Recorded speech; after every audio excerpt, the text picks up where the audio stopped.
feel alone. Where is the person that I fell in love with?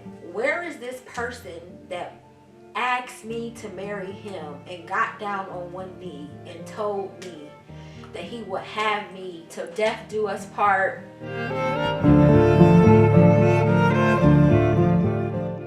I've been married for 6 years, and I have been with my husband for a total of 12 years. So what is you and your husband love story?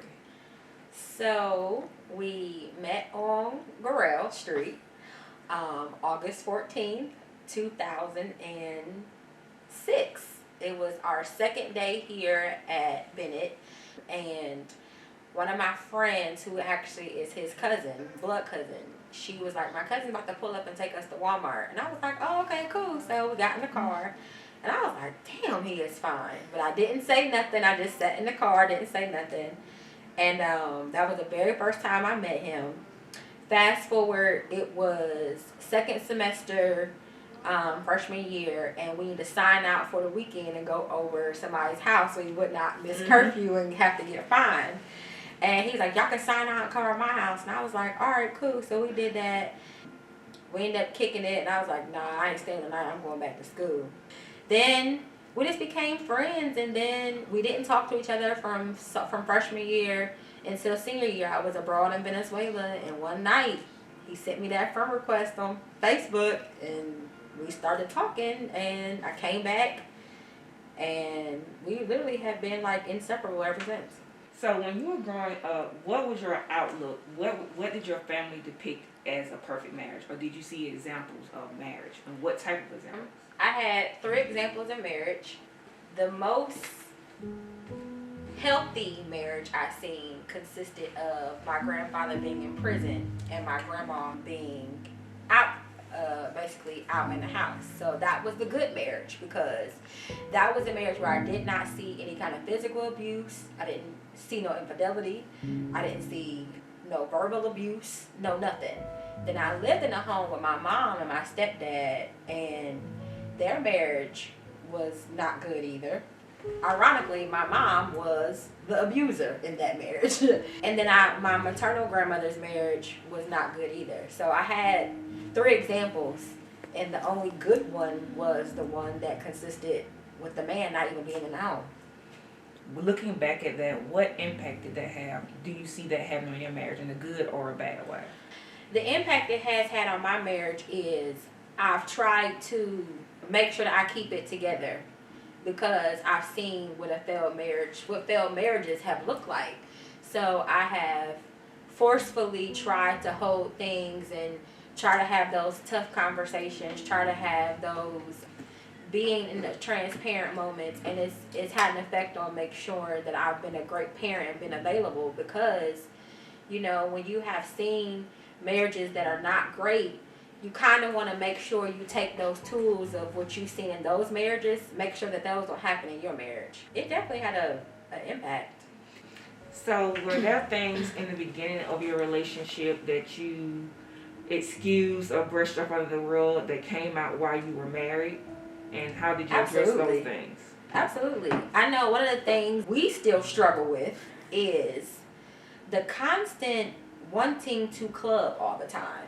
Like, having to go out, having to be with the boys, having to do that. And that's something that actually, I'm going to be honest with y'all, has kind of put a strain on our marriage and made me kind of question why are we still dealing with the same issue, like, from undergrad? Like, shouldn't we be past that? Like, you have a family now, you have kids, you have a wife. Going out, okay, it's cool every once in a while, but it ain't got to be like a every month thing, you know, and then you get passed out drunk and, you know, just stuff like that. I excuse those different things because back in the day, I'm doing my own thing too. So I ain't worried about you. I ain't checking for you, because if you're not checking for me, I ain't going to be checking for you. That's when you're single. But when you're married, it's just certain stuff that just cannot be tolerated, that if you don't speak up in the beginning, it's kind of hard to speak up in year 7, which you allowed the first 6 years. Mm-hmm. So, and always being like, oh, I got it. Oh, I got it.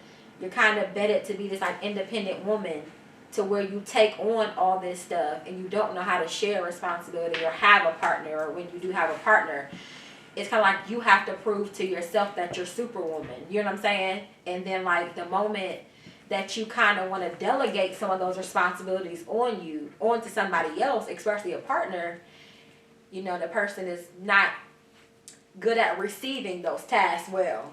Because for the past 6, 7, 8 years, you've been doing it all. So yeah, definitely I would have spoke up a lot quicker about things that bothered me right away. I would have not been aggressive with it and not been passive about some things, because some things are non-negotiable. Yeah. Has there been any infidelity in your marriage? Absolutely. How did you find out there was infidelity? And who and was it you or was it him? It was him. I found out because she called me. And when she called me, well, let me take this back. As a woman, you always know when something's happening. You just don't have your foot on it because there's a disconnect that happens. He might be mad for no reason. He might not hug you like he used to be, all touchy-feely on you. Or there's something that happens in their brain that causes them to physically disconnect because he can't play both sides, right? So she happened to call me because she had been calling him and he ghosted her. So she wanted to call me and tell me what he had been up to because he had ghosted her. Make a long story short, she ends up calling me, and I never have my phone on speakerphone. But this one particular day, I was doing something with my son, and I put my phone on speakerphone. And the moment she said, "Hello, is this Martina?" And I said, "Yes." He heard her voice and came flying out of the kitchen into the bathroom and grabbed the phone. Because he knew her voice, clearly. You know what I'm saying? And he grabbed the phone. He went outside on the phone and talked to her. I don't know what that conversation was. So the very next day, she called me and just ran everything down to me. So what was your response to her and to him? My response to her was, we had a conversation. In the conversation, I chose to take the high road because at the time I was 6 months pregnant and I really couldn't have the conversation like I wanted to, or I really didn't want to get upset. And I was in the middle of getting my master's, so I immediately, like all women, you put that boss hat on. Mm-hmm. Like, let me not get emotional. Let me not let nobody see me sweat, right? Let me not be crying. Let me put on my strong hat and just do whatever I can to just have this conversation. Let me put on my big girl draws, basically. So I have the conversation with her, and she reveals to me some things that I had kind of already knew in my mind, but I needed the facts. I needed the meat of the substance of what the issue was. I talked to her. She shared with me that they had been talking for a while, and she said that he said that he was unhappy. And I said, well, because she's older than us, or me, and I said, for you to be older, you sound more mature. You should know that if a man is still living with his wife, he's still with his wife. Mm-hmm. Like, I don't care what a man says. If he's still with his wife, he could say they separated, they live in separate bedrooms. That's all a bunch of bull. He's still with his wife. And she was like, yes, I see that now. I'm sorry. I apologize. You won't ever have to hear from me again. And did I you? said, okay. I did, because there was a child produced from that situation. And we still don't know what's going on with that. I don't know where she's at. I don't really talk to him about it because that's a sensitive subject for him. All I do know is that's what happened with him. We don't talk about it because the questions that I have, he doesn't never want to really say, hey, I jacked up. I don't know how to handle this. I need your help. Can you help me? So because he doesn't know how to have that conversation, and we've tried counseling and we've tried different type of venues, he doesn't really know how to be the man I need him to be to help save this marriage. How does that make you feel that your husband, your partner, the love of your life, the father of your children, does not know how to take accountability for his actions when you all are in a partnership? It makes me feel alone. It makes me feel like, where is this person that asked me to marry him and got down on one knee and told me that he would have me, till death do us part. He would take care of me. He would provide for me. He would protect me. It makes me feel like, what am I doing? And where is the person that I fell in love with? You know what I mean? Like, this is year 12 years in this situation. I'm in a constant, like, I'm stuck. I'm not getting what I need. You're not getting what you need. How do we get this family back on track? How do we figure that situation out and learn and try to maybe introduce that person into this family? Where do we go from here if nobody wants to have the conversation? Or if nobody wants to sit down and figure out, hey, look, no, I don't like how he got here. They're here. So how do we fix it? How do we be a family?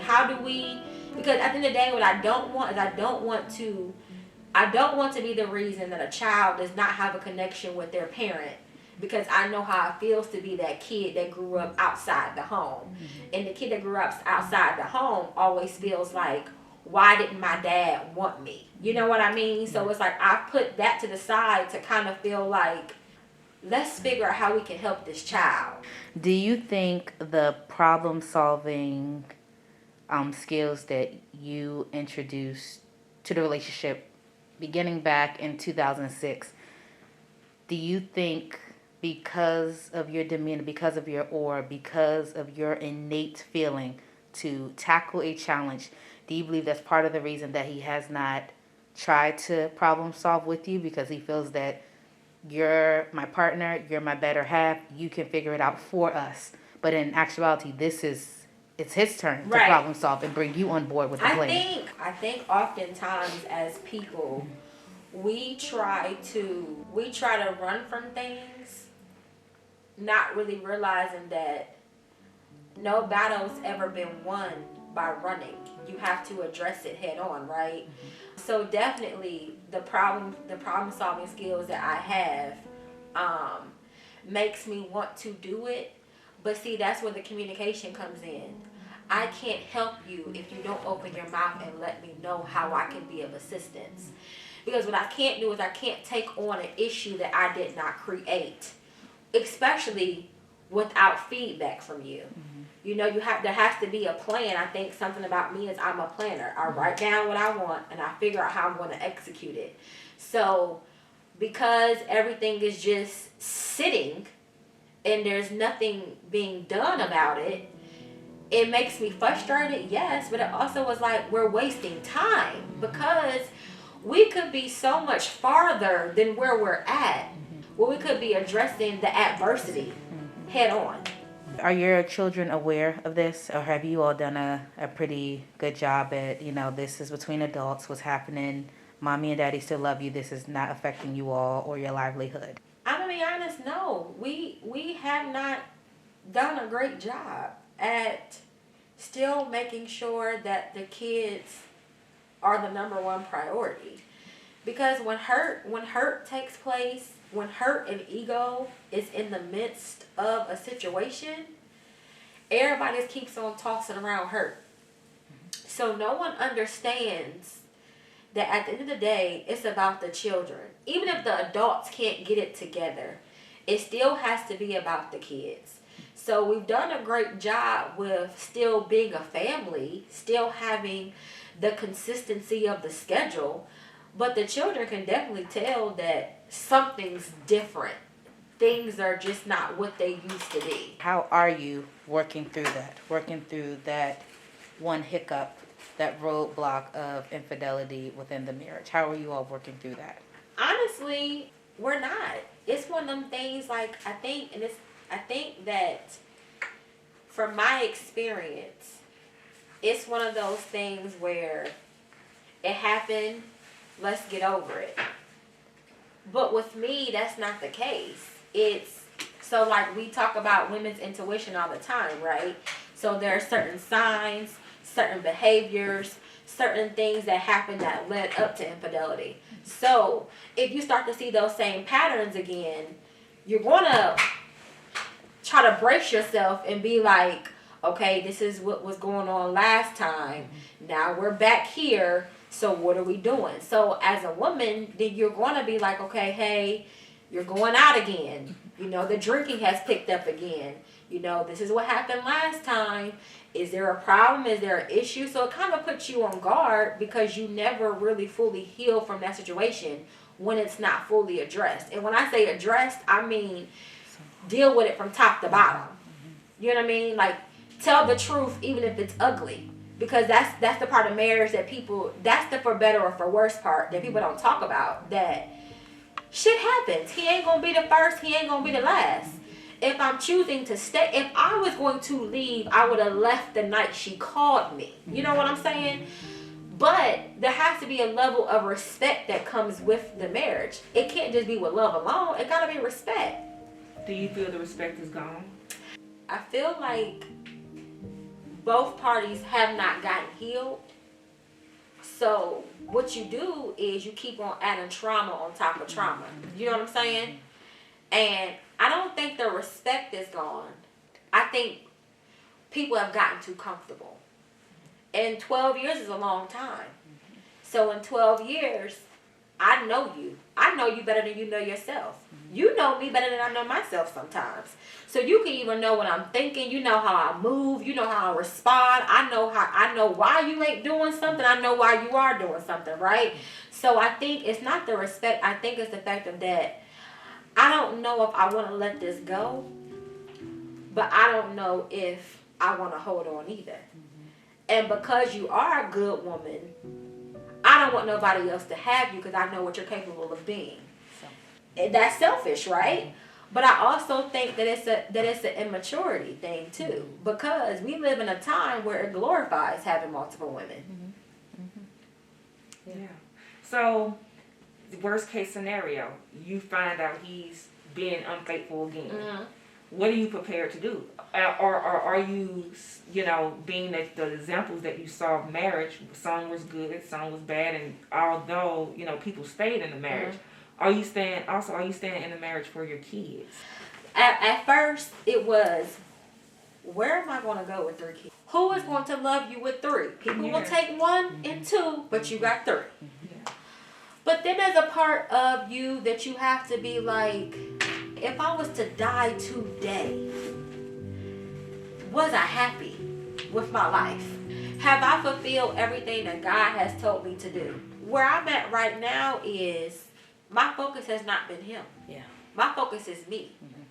Because I need to heal and lick my own wounds. You know what I'm saying? And I think that's something too in marriage too. And probably one of the causes of infidelity is you put a lot of pressure on your spouse to be something that they cannot be sometimes. Like, if I'm a lovey-dovey person and he's never had that shown to him, he doesn't know how to give that back to me. You know what I'm saying? Like, I say I love you all the time.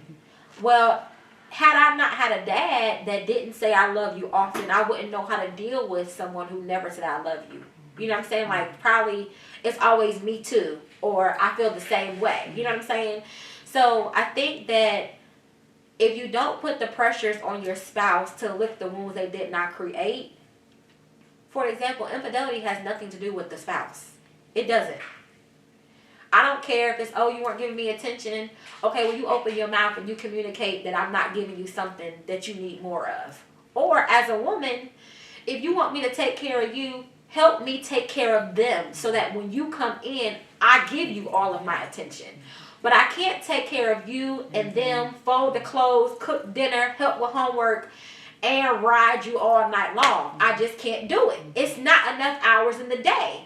So if you know you want that part of me to be all about you when you walk in the door, make it easier for me. That's the partnership that's not happening in marriages our age.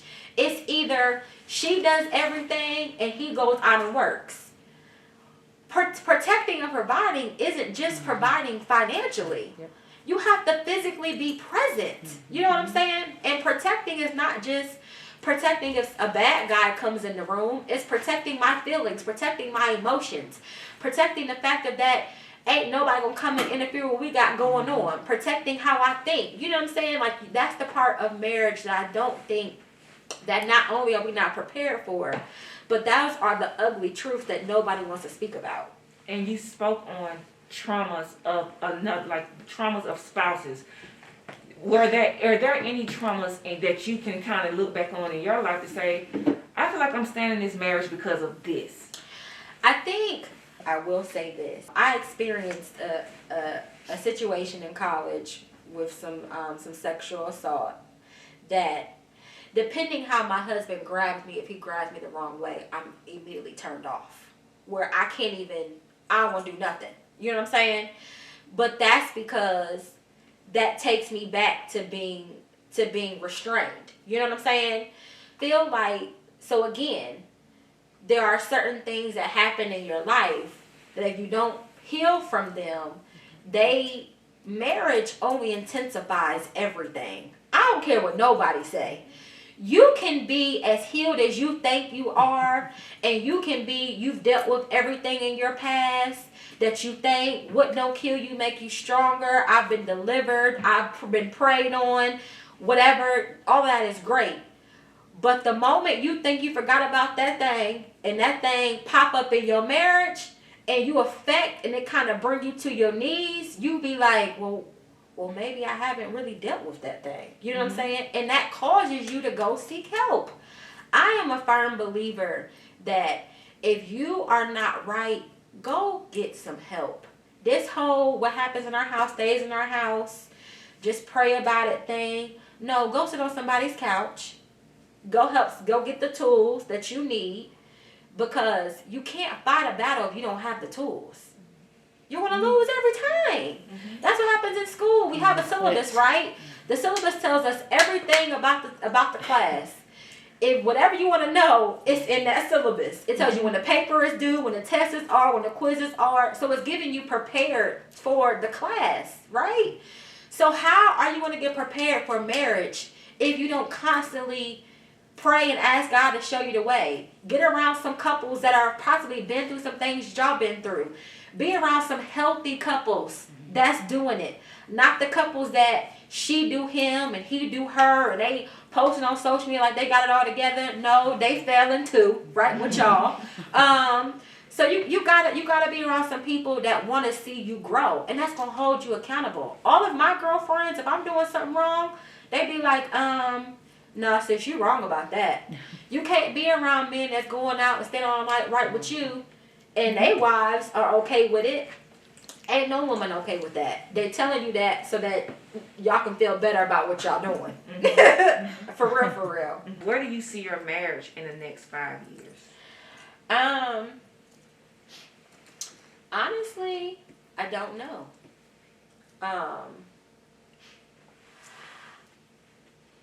My husband has so much potential to be great, right? That's part of the reason why I'm holding. Is because I know he could be awesome. I know he could be great. I know he has it in him to be great. But I don't feel like he pushes himself to be great. When someone is comfortable and never had to suffer consequences or never had to really work for a lot, they don't like change. But see, me, I'm not from here. I came here to go to college, stayed, no family, no friends. I adjust, I adapt. And that's something that in marriage you have to constantly adjust and adapt. Because it's not going to always be this way, it's not going to always be that way. You have to figure out, and it's not going to always be what your parents did. You have to figure out what works for you and your home and what's going to make peace. What's going to make you feel complete? What's going to make that person feel? You can't look for someone to complete you. You have to be complete with yourself, because not being honest with yourself if you're saying that someone else completes you. Because if they were to walk out today, What you left with? who would you be? And do you feel as if you took that mantra of he completes me when you came into the marriage? Yes, most definitely, because that's what we're told to do. Mm-hmm. We're told to go to college, get this bomb degree. You're going to be making 75, 100 G's once you graduate. You're going to marry you a man. Y'all going to have some kids. And you're going to live happily ever after. But nobody tells you that it's not instant. Nothing is instant. We live in a society where everything is given to you instantly. You can post a picture on social media and go viral instantly. Mm-hmm. That's not every day for the average person. Yeah. You know what I'm saying? So I went into it with, yes, he completes me. That's what that's what you think. The ultimate goal is what? To be a wife and a mom, right? Mm-hmm. I mean, that's what I was always told. You know what I'm saying? The ultimate, or you have to sacrifice something. So let me sacrifice my career to be a wife and a mother. Mm-hmm. When you can't have it both, because no woman has it both. Happily, even in Girls Trip, what do we see? She almost had to pick something. Mm-hmm. You know what I'm saying? So how are you raising your children with that mindset? We're taught to go to school, get a degree, get a job, fall in love, have kids, live happily ever after. Being that you have a girl. I raised my daughter differently than I raised my sons. Mm-hmm. And now I understand why people have always raised their daughters differently. I raised my daughter to be self-sufficient. Yes, to be independent. But to also, I take my daughter flowers every week. We go on dates. Because I don't want her to get subjected to the first man that's nice to her. You know what I'm saying? But also for my sons. I make sure that when my sons get married, my sons' wives won't feel like they're raising a child. I tell my sons, open your car door. Don't ever let your woman have to lift a finger. When your woman pulls up at home, you come out and get the groceries. You know what I'm saying?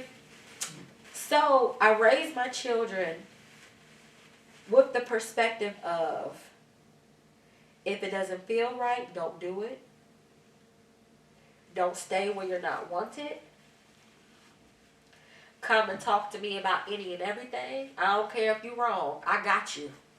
Don't be afraid to tell me something.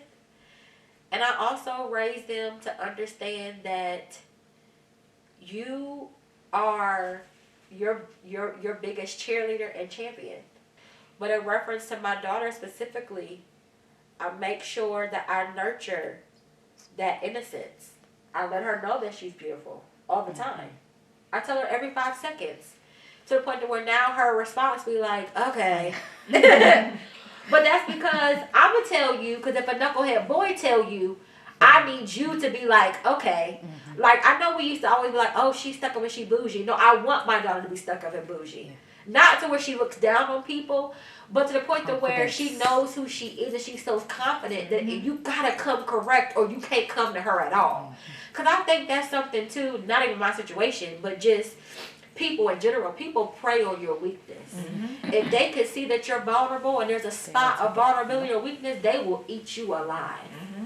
And that's also something in marriage, too. Sometimes in marriage, if they know that you're the lover and you're the emotional one, no matter what they do, that person going to have my back. Mm-hmm. You can be loyal to a fault even in a marriage. Mm-hmm. And that's when you have to pick yourself. Pick what's making you want to get up out of bed every morning and be like, you know what, God, thank you for waking me up. Not, let me get up and get these kids together and pack kids. It's all about being happy. And if it means, to answer your question, if it means that at the end of this year, I'm not happy, I'm out. Because what am I really showing my kids? People stay for the kids, but what are you showing them? You're showing them what to tolerate. You're showing them what to accept. You're showing them that, because what's going to happen is it's going to be a situation where How could you tell your kid to leave something and your kid go back and be like, but you stayed? That's a harsh reality that I ain't ready for. Yeah, Thinking about that and going back to the marriages and the relationships that you saw as a child and growing up, what is the perspective of your family that's back home? Or if you've even been transparent and, shared that part of your marriage with them, what's their response to it? I have, and ironically, I don't know if it's a generational thing. Well, God will fix it. The generation of my family is, you gotta stick it out. But see, of course, ideally, that's what you want to do, right? But this isn't the 60s anymore, where I make my own money. I'm not there because I'm financially dependent. I'm not there because I need you. I love you, and I want you. But if you walk out today, we're going to be okay. But I think that's the element for men, though. I think in this generation with men, I think they have to be needed. And it's like the most alpha female, me. I will be submissive if I could trust that you got me wholeheartedly. But if I see that it's a cliff, when we going right, I'm gonna be like, well, why are we going right? It's a cliff. We can just go left and it's smooth sailing. And for some men, they feel like you're challenging them when you do things like that. But that's not the case. You know what I'm saying? It's just me. I'm your partner. See, our age, I feel like they want traditional marriages, but they don't want to be traditional men. They want traditional marriages benefits as far as the wife cooking and cleaning, but the wife still got to work. So it's like, well, what you want, man? You want me to clean and cook and shut up and sit down and look pretty? Okay, well, you take care of the bills. You know what I'm saying? Of course, I'll be hella quiet then. But then again, I think that, no, I wouldn't. But I think that's generational. That generation back then, they were so dependent that they didn't have any options. Nowadays, we have options. And nowadays, men will love you and them kids. Yeah. Because everybody got them. So, Tina, going back to communication, which you spoke on, how was your communication style when you guys first started dating, and his communication style compared to now? His hasn't changed, in my opinion. He does not like to have confrontation at all. Where me, I've always been the rah-rah person of my friends and my family. I've always been a person, but that comes from childhood trauma. That comes from a place of, you better shut up and don't say nothing, don't tell nobody nothing. So now when I got to a point when I got older, I don't be quiet for nobody or nothing. The communication, it's always been an issue. Because I'm very, let's figure it out. Let's fix it. Let's keep going back to the drawing board. As long as I got you and you got me and I see that you're in this with me, we can do whatever. We can accomplish whatever. But when there's no communication and when there's no feedback, where I have to constantly pull it out of you and guess what's going on and guess where your mind is, I feel like that says to me, well, do you even want it? You know what I'm saying? Because there's no effort. But also, that could be his trauma. Yeah. We just don't know. The whole point is everybody need to get healed before you get married. That's just it, period. I'm a firm believer, now that I know, nobody should get married till 30. Because you don't even know who the hell you are until you're 30. You have a pretty good idea, but you really don't even know who you are. Your 20s should literally be for you to be able to do whatever you want to do and make the mistakes. Still grind. I ain't say go out there and be stupid, but your 20s should be you trying to figure yourself out. Then your 30s should be you perfecting yourself. Self-identity, yeah. Because what you can't do is you can't go into a marriage not knowing who you are. Because if you don't know who you are, how can you tell somebody to love you, respect you, and trust you when you can't do that for yourself and you don't even know who you are? You don't know what you like, what you don't like. What part does sex play in your marriage? I think it is, honestly, one of his number one issues he has. One of his number one issues is he feels like sexually we are not as sexual as we used to be. But here's the thing about that, and this is from a millennial's perspective of it. Yes, we bumping and grinding all day, 4, 5, 6 times a day, when ain't no kids, ain't no responsibilities, ain't no bills. Life. But now that we got 3 kids that live with us, you have a son that's 16 and a situation.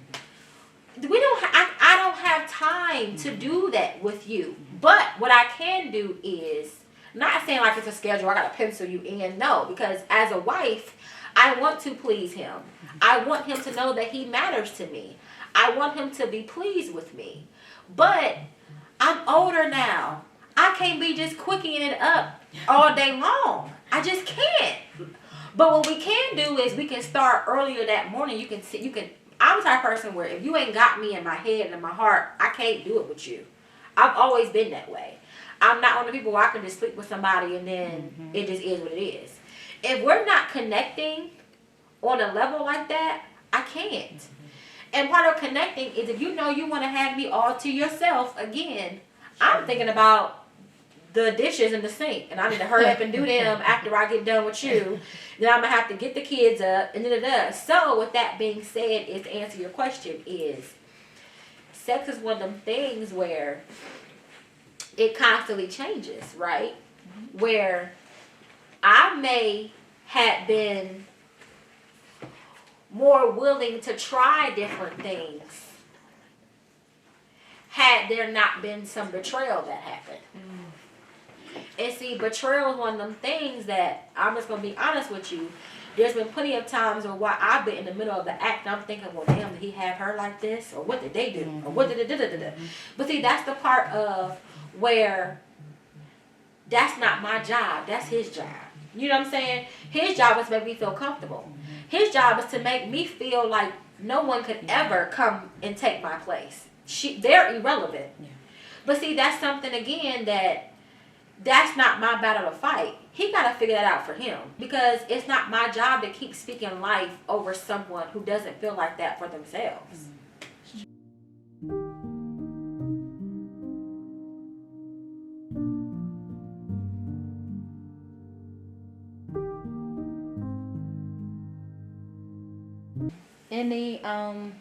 Any advice you want to give to new millennials, engaged millennials, those that are dating, that are looking forward to, pursuing longevity such as marriage and kids? I would say make sure you have a strong sense of self. Make sure that you constantly stay aligned with God's word and God's purpose and plan for your life. I would say pray for yourself, then pray for your spouse, and then pray for your kids. Make sure that y'all are equally yoked, because what's important to you needs to be important to him. What's important to him needs to be important to you. Matter of fact, if it's bothering you and ain't bothering him, that's the issue. You know what I'm saying? Like, you can't, as women, and even as men too, when you be in tune with each other, you know what I mean? Like, I want a situation like where if I get up out the bed, he knocked out, he feels that I didn't got up out the bed. You know what I'm saying? Like, that's type of, you want to be so in tune with your spouse or with your mate that nothing is done without your always be in agreement. Even if it's disagreeing, agree to disagree. Never allow no type of friction. Don't go to sleep mad. It's so much stuff, but honestly, always be honest with each other. Tell each other the truth, even if it hurts. And remember why y'all committed to each other. It's times where it's hard. If you remember your commitment to each other, and remember why you fell in love with each other, that you can make it through those times. And if it don't work out, be at peace with it. Know that you gave it your all, and be okay that that person gave you beautiful kids. Y'all had a beautiful life together, and it's okay. You can't talk bad about that person, because if you talk bad about a person, what they say about you? You was with him for so long, and if he winning, the kid's winning, so you still gonna be winning. You know what I'm saying? Because ultimately, when there's kids involved, the number one priority are the children. Even with you being happy, you gotta be happy to take care of them. So they're still the number one priority. So as long as everyone can get past the ego, can put their pride to the side, and can communicate and pray for each other, and start how you finish. Like, do all those things you did to get that person. Keep that. That's something that I can willingly admit I have not done. Because life and time. And then with the pandemic, it's hard to do everything when you a teacher and a counselor and a principal and the lunch lady and the nurse. You just can't do it all. You know what I'm saying? So my advice would just be, start how you want to finish. Pray. Keep God first. And openly communicate about everything. I don't care how ugly it is. Talk about it. And respect each other. Because if you don't have respect, you don't have nothing. Because respect will keep you even when love is gone. And I've heard that before. Me too.